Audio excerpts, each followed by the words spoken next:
What I'm about to show you is arguably the biggest story in the world right now, in my opinion, but it's being totally ignored by the mainstream media. So the United States just announced it's getting ready for a war with China and Putin at the same time for a very important reason.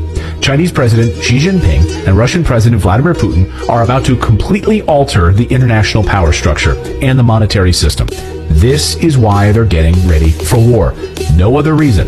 The biggest story in the world happened this week in Moscow, and your mainstream media ignored it. This week, Xi Jinping and Vladimir Putin signed 14 different documents in their face-to-face meeting.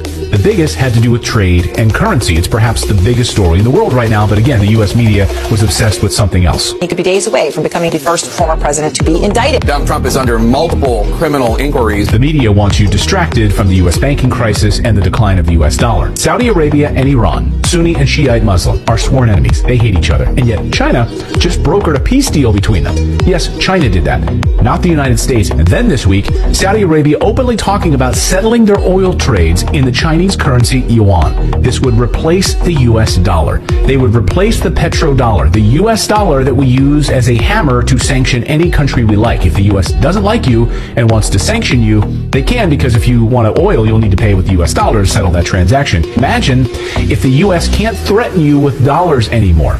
All they have left are weapons, and there's nothing more dangerous than a person losing power.